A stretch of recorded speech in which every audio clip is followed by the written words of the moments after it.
Hey, all of you, welcome back to this business studies class for class 12. Today, we are going to start up with another chapter, that is chapter 2, Principles of Management. Now, before I go into the definition or the meaning of principles of management, I would like to put some questions before you. Do you follow traffic rules when you're on the road driving or cycling? In school, do you follow the rules and regulations? At home, do you follow the rules and regulations over there? The time to get up, the time to study, the time to come back home? The answers to all these questions is that you follow the rules and regulations. If you are not following the rules and regulations, whether at school or while driving on the road, if you are not following the traffic rules, you will be in trouble. You will meet up with an accident. In school, you may be punished. There will be chaos and confusions, and so on. So you see, the rules and regulations, they gives us a guiding line to behave in the most proper way and to reach our target. Similarly, or you can say in the same way, the principles of management is a guiding line to the organization. They help the organization to establish a relationship between the cause and effect and reach the target of the organization. The principles of management guides the manager so that he can motivate the workers and get the works done by them. It is believed that the management is as old as mankind, and however systematic approaches to management are the outcome of efforts in 20th century, and all these efforts are the results of the rules, the regulations and guidelines that is being followed. So as per the definition, dear friends, according to G.R. Terry, principle is a fundamental statement or truth providing a guide to the thought or action. According to Kuntz and O'Donnell, management principles are fundamental truth of general validity which have value in predicting the result of management action. Now, friends, how management principles are derived? Whatever rules and regulations you set up, it is not done all of a sudden. To derive any kind of principles for any kind of discipline, you got to have a scientific outlook. It is to be derived in a scientific manner with observation. So, the first way or the method to derive principles of management is observation. Under this method, the managers, they observe and analyze a particular event which he faces in actual practice. For example, it is being observed that if the work is divided among 2 or 3 persons, then that particular work is completed with perfection and within the time period given. So this principle that I've mentioned here is division of work. It is one of the management principles we will discuss in our forthcoming parts. So division of work, it gives or leads the employees towards specialization. They increases the efficiency of the worker, which is being observed through experiment method. After you have observed that a group of people, when you have divided the work among those people, they are doing it in a better manner, then what you do? You furthermore do the same thing with another group of worker. And when those people also complete the work with perfection, their efficiency is increased, then you come to the conclusion that division of work leads to increasing in efficiency and completion of work within the time period.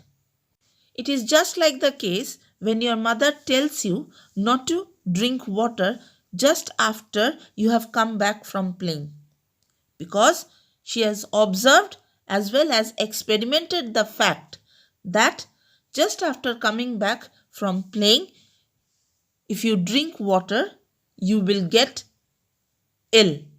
Coming up next is the nature of management principles. The first principle is that whatever may be the size, shape, or kind of organization, the principles of management are universally applicable. That is, it is applicable to all kind of organization.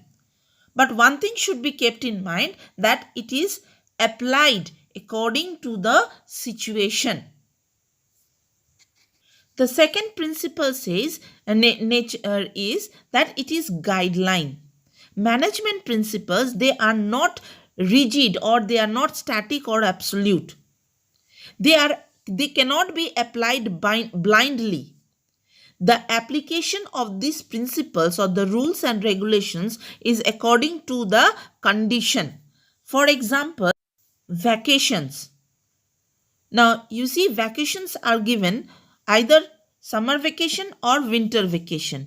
In the summer bound schools, you have summer vacations, and in the winter bound school, you have winter vacation. So according to the rules, according to the situation, the vacation periods are given. That is, in the summer bound school, the length of holidays are more than the winter bound school. And in winter bound school, what happens, the winter vacation days are more.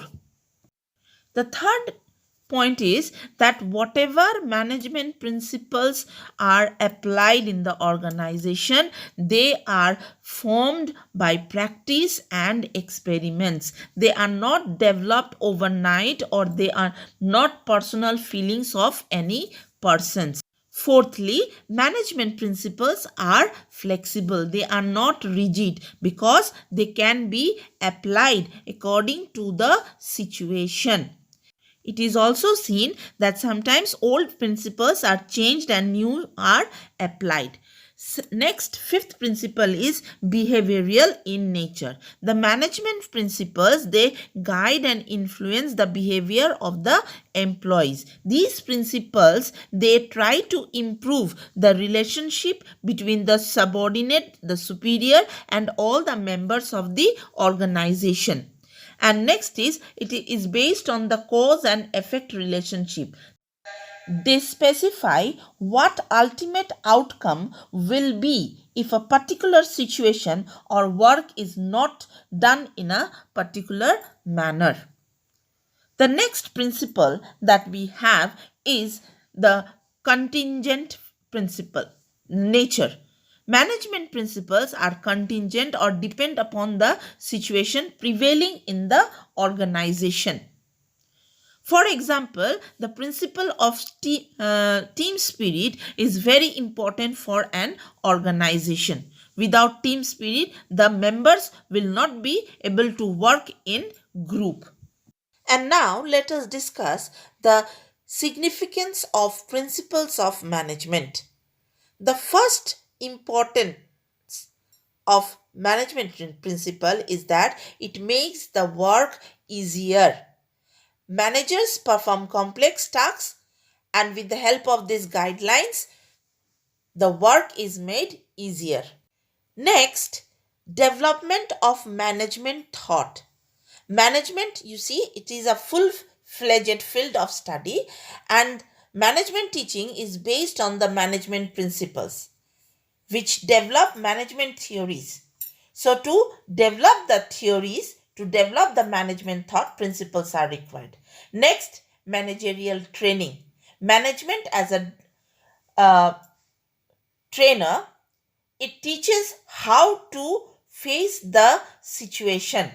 Teaching and training managers on the basis of sound management principles so that they are able to carry out the work in a better way.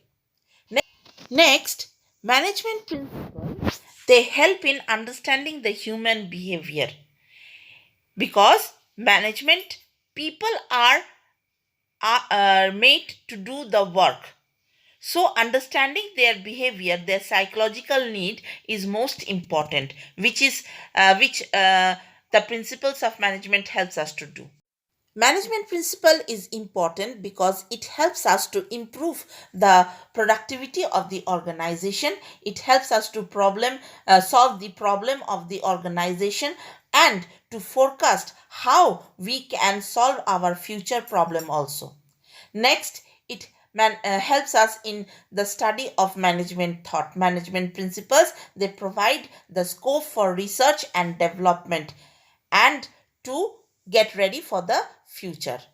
And lastly, it helps us to fulfill the social objectives because the management or the organization of the management, they are working in an social in a society, and fulfilling the need of the society is one of the most important work of the organization.